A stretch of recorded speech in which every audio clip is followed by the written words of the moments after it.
사도행전 16장 11절에서 15절까지 말씀을 제가 봉독해 드리겠습니다. 우리가 드로아에서 배로 떠나 사모드라게로 직행하여 이튿날 네아폴리로 가고 거기서 빌립보에 이르니 이는 마게도냐 지방의 첫 성이요 또 로마의 식민지라. 이 성에서 수일을 유하다가 안식일에 우리가 기도할 곳이 있을까 하여 문 밖 강가에 나가 거기 앉아서 모인 여자들에게 말하는데 두아디라 시에 있는 자색 옷감 장소로서 하나님을 섬기는 루디아라 하는 한 여자가 말을 듣고 있을 때 주께서 그 마음을 열어 바울의 말을 따르게 하신지라. 그와 그 집이 다 세례를 받고 우리에게 청하여 이르되 만일 나를 주 믿는 자로 알거든 내 집에 들어와 유하라 하고 강권하여 머물게 하니라. 아멘. 오늘 사도행전 16장 말씀 중간쯤 부분인데 이제 계속 이어서 말씀을 보다 보니 또 앞에 뒤에 부분들 이제 좀 헷갈려하실 부분이 있겠지만 이걸 뭐 장황하게 계속 앞에 줄거리 또 얘기하면 이게 너무 길어지기 때문에 적당한 선에서 우리가 좀 회상할 수 있으면 좋겠습니다. 이제 바울과 그 일행이 2차 선교 여행을 떠나서 이제 마게도냐로 건너오라는 주님의 지시하심으로 인정해서 이제 그리로 건너가 이제 장면이죠.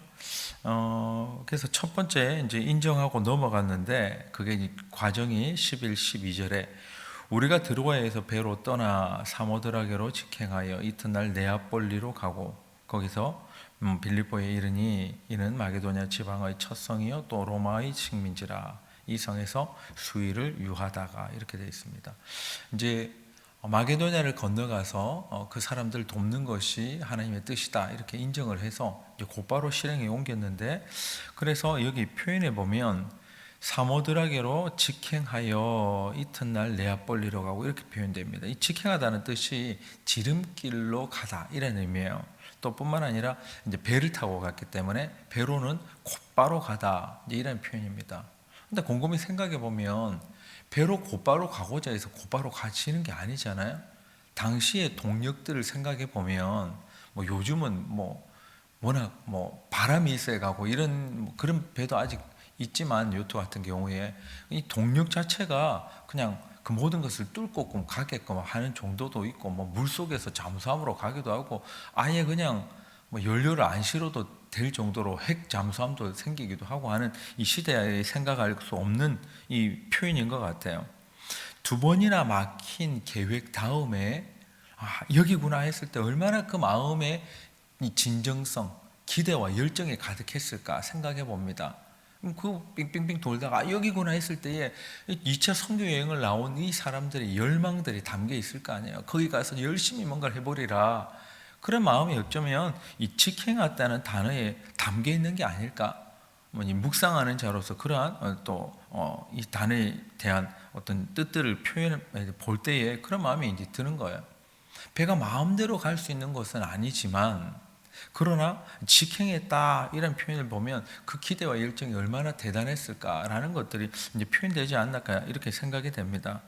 이제 거기에 또 그런데 이 순풍을 만나야만 거기 가겠죠. 우리가 뒤에 나중에 바울의 여러 선교 여행들을 함께 계속 볼 텐데 원해도 그렇게 원하게 가지는 않고 순풍을 만나는 게 아니라 이 대풍이 막 대작을 했다 이런 표현들이 나오는 것처럼 그래서 엉뚱한 방향으로 가고 배가 산산이 부서지고 이런 일들이 있고 멜리데 섬이 또 거기에 잠시 표류하게 되는 그런 일들이 이제 계속 이어지게 되는데, 그런 의미로 볼 때 배길에서 직행한다는 것은 참 쉬운 게 아니에요. 근데 이제 배로 떠나서 사모드라게로 직행해서 이튿날 네아폴리로 갔다 이렇게 표현하고 있습니다. 이제 거기에 도착을 했는데 12절에 거기서 빌립보에 이르러서 이게 이제 마게도냐 첫 성이다 이렇게 표현하는데 뒤에 보면 이 성에 수일을 유하다가 이렇게 표현합니다. 이 성에 이제 수일을 유하면서 그들이 뭘 했는지는 정확하게 표현되지는 않지만 그 뒤에 이제 그 우리가 계속 읽는 이제 말씀들에 의하면 이제 생각해 볼 수 있는 게 이 성에 유하면서 막 복음을 전했다. 그러면 바울이 그 이후에 일어난 일들을 보면 온갖 일들이 막 일어나잖아요. 기적이 일어나고. 근데 그런 얘기가 없어요. 그게 덜 중요해서 안 적었는지 뭐 우리가 생각을 좀 해볼 필요가 있겠지만, 그냥 단지 여러 수일을 유했다, 그리고 안식일에 첫 사건이 이제 등장하는데, 그렇다면 그냥 여기 수일을 유했다는 것은 다른 표현들과 비교해 볼 때는 별다를 바가 없는, 복음을 막 열심히 전하고 돌아다닌 이러한 모습들은 아닐 것이다 라는 것을 유추해 볼 수 있는 거예요.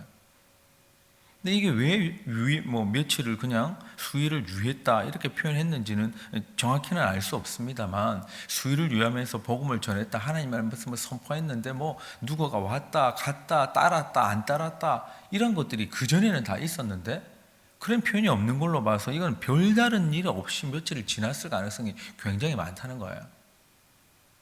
그들은 기대를 가지고 열정을 가지고 백길에서도 직진을 하고 직행을 하고 지름길로 갔다는 표현이 나올 만큼, 어쩌면 복음에 대한 갈급함, 전하는 데 대해서 그런 마음이 있었을지 모르겠지만, 하나님의 속도는 좀 다른 것 같아요. 빨리 왔으면 막 수일을 유할 것이 아니라 지금부터 막 뭔가 얘기를 하고 이래야 되는데, 언제까지 그냥 수일을 유하고 지났냐면 13절에 보면 안식일이 될 때까지 별다른 일이 없었다는 거예요. 하나님의 일하시는 속도가 우리가 생각하는 속도가 참 다를 때가 많죠. 떠날 때는 곧 떠났다, 그리고 막 백길에서도 직행했다 이런 표현이 나오는데, 막상 도착하고 난 뒤에는 별다른 일이 없이 수일을 그냥 지났다, 이런 표현이 나오는 거예요. 어느 속도에 맞춰야 되는지 참 모르겠다는 생각이 드는데, 그게 이제 광야에서의 사건이잖아요. 광야에서 하나님이 이끄실 때에 어떤 때는 이 광야에서 이끄실 때 뭐 가고 오고 하는, 어느 방향으로 가가오는 모든 것들이 하나님의 임재에 의해서 그 결정 났잖아요. 임재하는 이제 표현들이 임재의 구름으로 표현하는 것인데, 그 임재의 구름이 밤에는 불처럼 빛났기 때문에 불기둥이라 그러고, 낮에는 이 해를 가려줬기 때문에 구름 기둥이다 이렇게 표현을 하는데, 이제 그때도 마찬가지로 어떤 때는 하루를 머물 수도 있고 이틀을 머물 수도 있고 열흘을 머물 수도 있고 1년 내내 시내산 밑에 머물 수도 있는 모든 것들은 그냥 하나님의 속도인 거예요. 마찬가지로 여기서도 하나님의 속도인 것 같아요. 수일을 유했다라는 이 한마디 표현 안에 마음은 얼마나 조급했을까. 막 여기까지 왔으니까 야 드디어 뭔가를 해야 되겠다 막 이래야 될 것 같은데, 그런 표현이 안 나오고 그냥 유하다가 안식일을 맞았다. 하나님께서 즉각적으로 반응하게끔 하는 이 모습들과, 그렇지 않고 또 좀 조급함을 내려놓을 수 있는 그런 모습들, 이게 다 병행되는 것 같아요. 그리고 13절에 넘어가면 안식일에 우리가 기도할 곳이 있을까 해요. 문 밖 창가에 나가 거기서 앉아서 모인 여자들에게 말하는데, 두아디라시에 있는 자색 옷감 장사로서 하나님을 섬기는 루디아라는 한 여자가 말을 듣고 있을 때 주께서 그 마음을 열어 바울의 말을 따르게 하신지라 이렇게 표현합니다. 아마도 이 빌립보에 그들이 갈만한 안식일에 갈만한 회당이 없었지 않았을까. 그러니까 기도할 처소를 지금 따로 찾고 있는 거예요. 그러면 수일을 유할 것도 없이 처음부터 기도 어디 할 데 없나 찾아도 다녔을 때도 될 텐데, 그렇지도 않았던 것 같은 이 모습들을 보면 정말 이게 하나님의 이 시간들을 잘 좀 따르고자 하는, 어쩌면 그게 두 번의 거절감 가운데에서 훈련되지 있겠다 하는 생각도 드는 거예요. 두 번이나 먼저 이렇게 마음의 조급함 따라 따라가는 것이 아니라, 이제 세 번째 1위로 가라 하셨으니 왔으니 그 다음에 뭐 할까요? 좀 기다릴 수 있는 그런 모습이 아닐까 생각합니다. 어쨌든 안식일에 갈 회당이 없었으니 아마 기도할 처소를 찾은 것이 아닌가. 왜냐하면 이 초대 기독교의 교회의 선교의 역사에 있어서는 대부분이 회당을 중심으로 이루어졌습니다. 그래서 이제 여기 성경에 기록되지 않은 그러한 초대 교부들 이렇게 지날 때도 마찬가지로 기독교가 본격적으로 핍박을 받는, 그래서 회당에서뿐만 아니라 내쫓김을 당하고 유대인들로부터도 배척당하기 전까지는 회당이 굉장히 중요한 장소로 활용됐었는데, 지금 여기서는 그런 모습들이 없는 걸로 봐서 기도할 만한 곳을 이제 찾아 나선 것 같아요. 이 정확한 때에 루디아를 예비하신 분도 하나님이시고, 또 뿐만 아니라 이 마음을 열어, 이제 지금 한 여자가 말을 듣고 있을 때 그때에 주께서 그 마음을 열어 바울의 말을 따르게 하셨다. 이 마음을 여신 분도 하나님이시죠. 너무너무 또 후일을 유하면서 뭐 아무것도 안 일어나는 것 같은 상황에서도, 그런데 또 이때 바울이 얘기를 하는 상황 가운데 지금 복음을 선언한 것도 아니잖아요. 우리 기도 처서를 찾고 있는데 그걸 듣는 한 여자가 마음이 감동이 된 거예요. 그래서 마음을 여셨다 이렇게 표현하는데, 하나님은 우리가 좀 후일을 유하고 있어 하더라도 하나님은 정확하게 일하고 계신 줄로 믿습니다. 정확한 타이밍을 하나님은 놓치지 않고 그대로 일하고 계시는 거잖아요. 여기 또 표현 가운데에서 루디아 시에 있는 자색 옷감 장사로도 이렇게 표현되는데, 다른 번역본으로 원어상으로는요 표현하자면 이래요.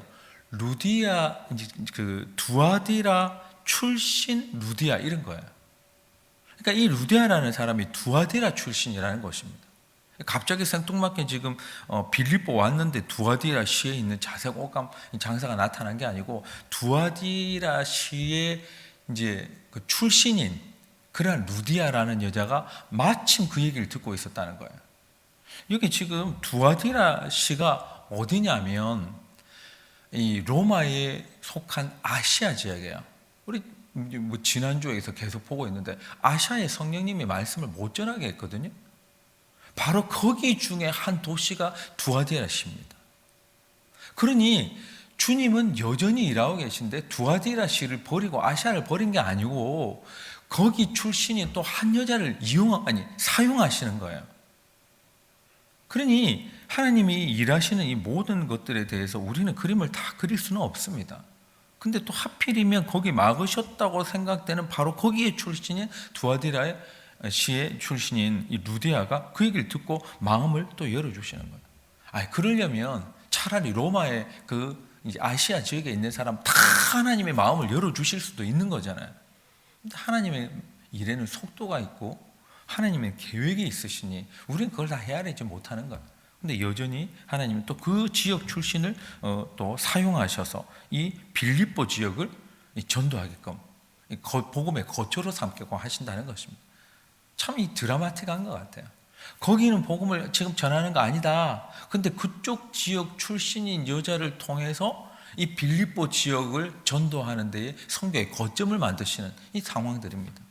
굉장히 이런 그냥 단편적으로 어느 날 갑자기 보니까 저기 여자가 한 명 있으니까 그냥 사용하셨다가 아니라 굉장히 디테일한 하나님의 계획들이 이 안에 다 숨어 있는 거죠. 기도할 곳과 이제 성교 거점이 되는 거기 거처가 필요했던 바울 일행을 위해서 세례받은 루디아는 적극적으로 자원해서 섬길 마음까지 일어나서 또 거기서 이제 우리 집에 꼭 유해라 이런 거절치 못할 그런 이야기들을 합니다.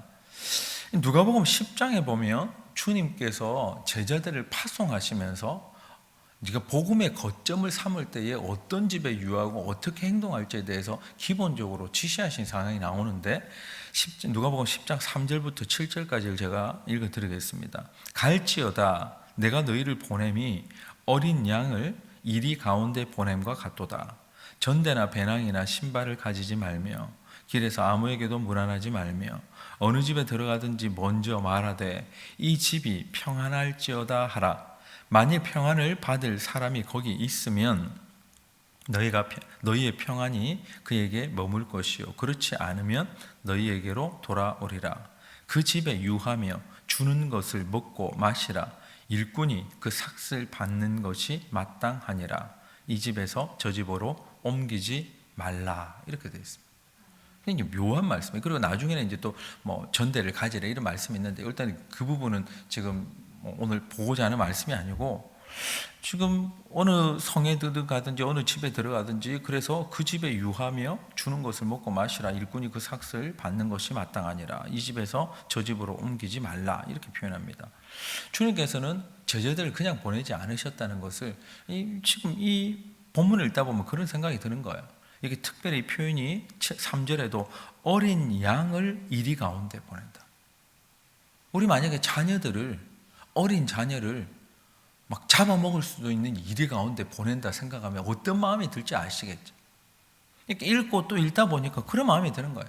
보내주는 주님 아시는 거예요. 보낸 많은 제자들은 뭐 어디 가라고 하는가 보다. 아유 뭐 심부름 시키는데 우리 잘 가보자. 새로운 몸이다. 뭐 이렇게 생각할 수도 있겠지만 보내시는 주님만 아는 거예요. 어디로 보내는지. 몽땅 다 잡아먹힐 수 있는 이리에게로 보내는데 너희는 아직 어린 양이다. 그러니까 얼마나 그 마음이 여기 읽혀지는 거예요. 제가 인간적으로 그냥 표현한다면 얼마나 염려가 될까. 그리고 철저히 주님께서 준비도 하시지만 단단히 일러줘서 너 잊으면 안 된다. 야, 이거 절대 잊으면 안 된다. 마치 아침에 자녀들 처음으로 학교를 보내는데 혼자 이제 이렇게 걸어가는 상황이다. 여기는 지금 다 셔틀, 이제 버스를 타고 이제 이렇게 하든지 뭐 데려다 주고 하는데 한국은 동네 바로 앞이든지 아파트 옆이든지 그러니까 그냥 잘 가라, 친구 따라 잘 가, 뭐 이렇게 되는 경우들도 많을 텐데 보통 부모가 그러면 뭐래? 야, 신호등에 파란불에 건너야 된다. 잘 보고 건너라. 뭐 건널 때 손 들고 건너라. 요즘 손 들고 안 건너겠지만 뭐 그런 얘기도 하고 뭐 가다가 뭐 딴짓하면 돌에 걸려 넘어질까 노심초사하고 그런 마음들이 있잖아요. 너희를 이리 가운데 보내는데 진짜 이게 어떡하지? 그런 마음에 탄탄히 일러주시는 거예요. 야, 이 집에 갔을 땐 요렇게 하고 요 집에 갔을 땐 요렇게 하고 막 이렇게 일러주는데 또 그 준비를 누가 하시냐? 철저히 주님이 준비하시는 거예요. 주님이 준비하셨다는 표현이 어디 나오느냐? 그 뒤에 나오는 이 한 문장이 일꾼이 그 삭슬 받는 것이 마땅하니라.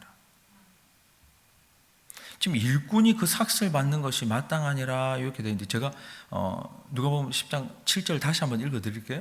그 집에 유하며 주는 것을 먹고 마시라. 일꾼이 그 삭슬 받는 것이 마땅하니라. 이 집에서 저 집으로 옮기지 말라 이렇게 되어 있습니다. 좀 곰곰이 생각해 보면요, 이 제자들이 가가지고 어떤 집에 유하면서 그 집에 지금 무슨 일을 해주는 게 아니에요. 그 집에 유하니까 복음 전하러 갔다가 그 집에 유하니까 다른 복음 안 전하고 그 집에 뭐 화장실 고쳐주고 페인트 칠해주고 뭐 그 집에 뭐 탈고 갈 거 있으면 해주고 뭐 별을 베고 지금 그런 일을 하는 게 아니잖아요.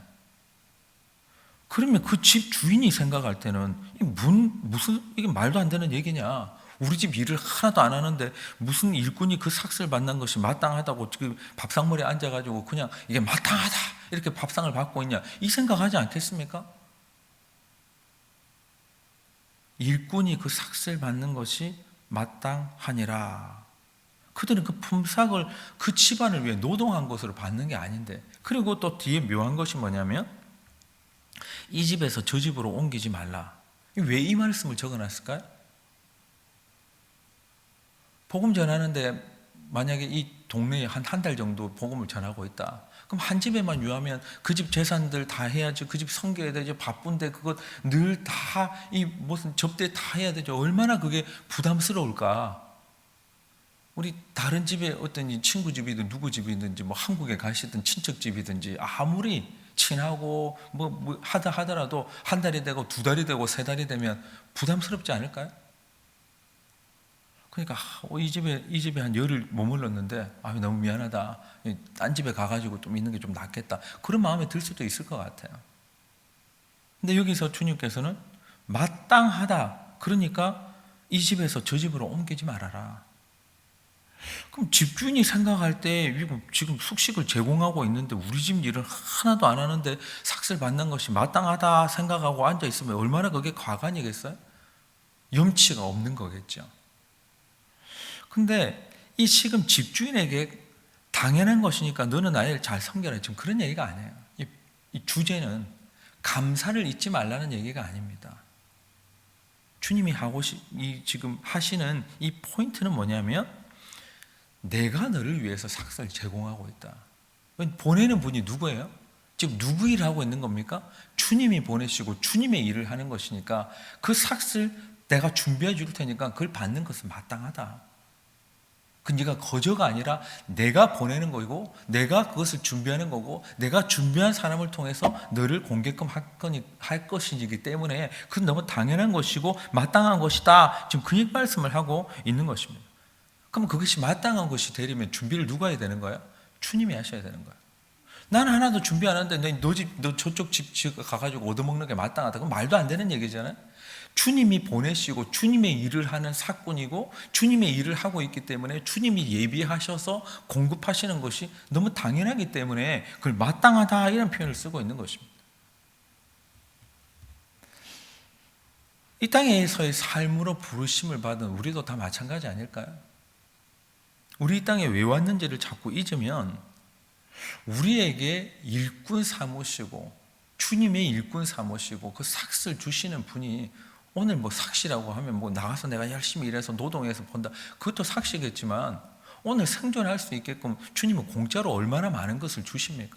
오늘 오다 보니까 달이 막 엄청 크잖아요. 아직 보름까지는 내일 정도 되면 보름이 될 것 같은데 휘황찬란하다는 생각이 드는데 너무 이쁘다, 아름답다, 저 참 밝구나, 저런 거 매일 좀 띄워주시면 좋겠다, 이런 마음이 들었어요. 그거 다 공짜 아니잖아요. 하나님이 하시는 거 아닙니까?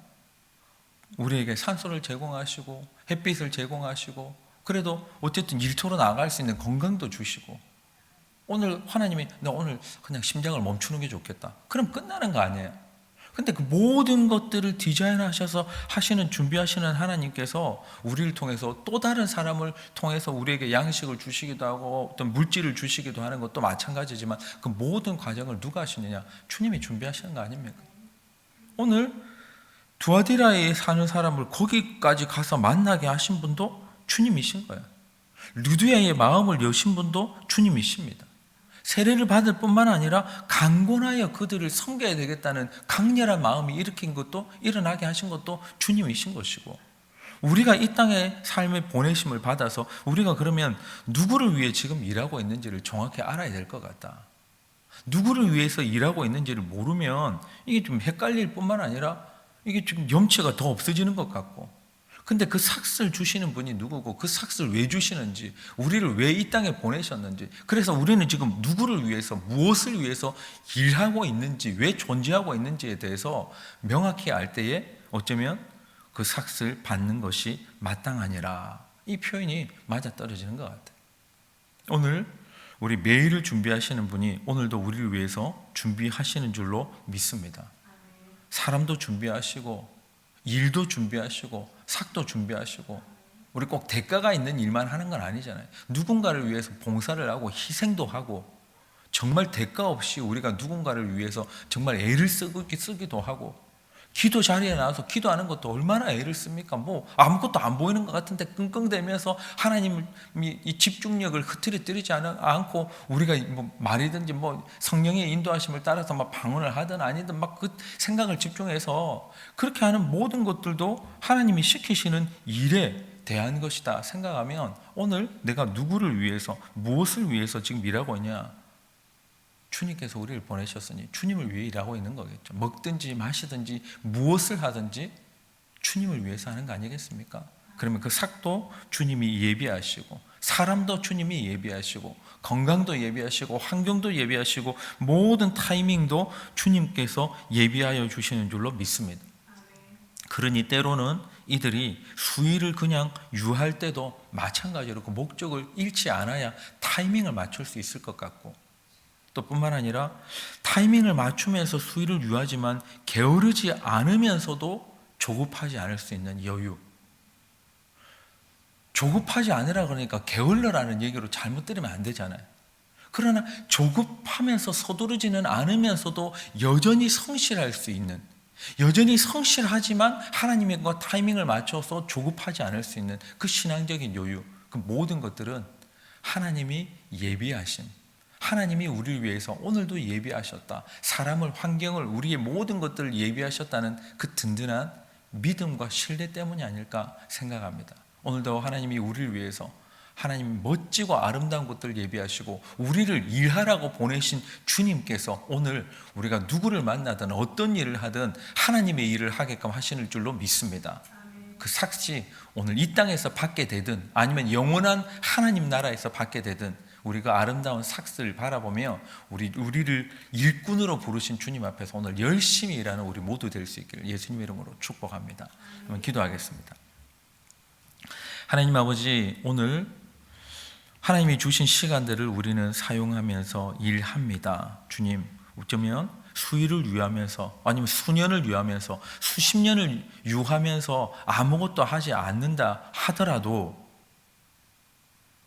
그것도 하나님이 보내신 그러한 하나님의 목적에 따라 우리가 이 땅에 유하고 또 거하고 있는 줄로 믿사오니 주여, 그 모든 목적이 하나님께로만 돌려질 수 있도록 도와주옵소서. 하나님 눈코 뜰 새 없이 너무너무 바쁘게 살아간다 하더라도 그것이 누구를 위해서, 우리가 보냄을 왜 받았는지, 어떤 것을 위해서 최종 목적을 향해서 일하고 있는지, 일꾼으로 부르심을 받았는지 또 잊지 않도록 주님 붙들어 주옵소서. 그래, 바라옵기는 수일을 유하든지 수일을 잠도 못 자고 일을 하든지 간에 하나님과 똑같은 타이밍을 맞춰 하나님이 보내신 목적에 따라 주님의 멋진 일꾼으로 살아갈 수 있도록 주님이 우리를 도와 주옵소서. 그럴 때 이 땅 가운데 주님 삭슬 맡는 것이 마땅하지 않으셨사오니 주여 주님께서 그 삭슬 예비하여 주시는 줄로 믿습니다. 또 뿐만 아니라 영원한 하나님 나라에서도 예비하여 주시는 줄로 믿습니다. 오늘 주님 앞에서